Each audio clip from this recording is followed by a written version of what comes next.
Dr. Jaishankar, with the Indian government essentially ignoring war crimes in Ukraine, not condemning Russia, not doing sanctions, you then expect, I'm totally sorry, I know what I do, with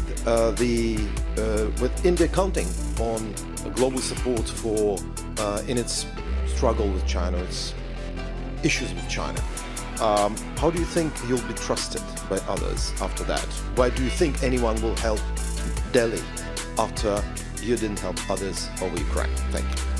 You know, it's an interesting question which you might, I mean not you meaning you personally, but people might want to ask themselves, because if I were to take Europe collectively, which has been singularly silent on many things which were happening, for example in Asia, you could ask why would anybody in Asia trust Europe on anything at all?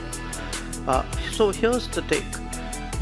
I don't think, I mean first of all, I think you're mischaracterizing our position, where they have, for example, when Bucha happened, we condemned Bucha and we actually asked for an investigation into Bucha. In terms of what is happening with the Ukraine conflict, our position is very clearly that we favor an immediate cessation of hostilities. It's not that we've ignored it, unless you call phone calls to Putin and Zelensky as ignoring something. So first I would urge you to get the factual position accurately. Secondly, in terms of the connection you are making, look, you know, we have a difficult relationship with China. We're perfectly capable of managing it. It's if I get global understanding and support, obviously it is of help to me. But this idea that I do a transaction, that I come in one conflict because it will help me in conflict too, that's not how the world works. So a lot of our problems in China have nothing to do with Ukraine, have nothing to do with Russia. They predate it. And there are, I mean, if we are getting into who is silent on what issue at what point of time, I could point to a whole lot of issues on which, as I said, I mean, Europe has held its peace. So, I mean, it's a great polemical point you made. So I take it in that spirit.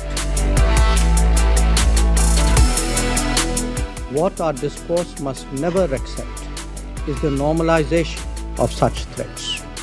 The question of justifying what the world regards as unacceptable should not even arise. That certainly applies to state sponsorship of cross-border terrorism. Nor can hosting Osama bin Laden and attacking a neighboring parliament serve as credentials to sermonize before this council. Are you reluctant toward Moscow as well, because Russia is India's most important supplier of weapons and military equipment? And therefore? Are you reluctant to criticize Moscow? No, I think, look, we have a relationship with Moscow. We've had a long-term relationship with Moscow. I think it's important to look at that history of the relationship. It was a relationship built in a period when Western democracies used to arm a military dictatorship called Pakistan and deny India defensive weapons. So if we are talking about principles, let's talk a little bit of history out here.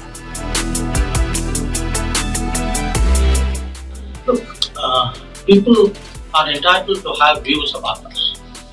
But we are also equally entitled to have views about their views and about the interests and the lobbies and the vote banks which drive it. So whenever there is a discussion, I can tell you that we will not be reticent about speaking up. I would also, just so that I round off that point, tell you that we also have views on other people's human rights situation, including that of the United States. So we take up human rights issues when they arise in this country, especially when they pertain to our community. On the Ukraine situation, and Professor Jha suggested that he could do my job better. I mean, that is certainly he is free to hold that opinion. which you are asking me, I would say yes, 2014 was a watershed moment. Yes, things have changed better after 2014. Yes, our foreign policy has become more dynamic, more effective, more prominent after 2014. So I think I'm so glad you picked up the 2014 issue, and I hope you will be supportive of it. It is your contention that our position has been in putting the interests of the Indian public first. I plead guilty to it. Yes, I put the interests of the Indian public first.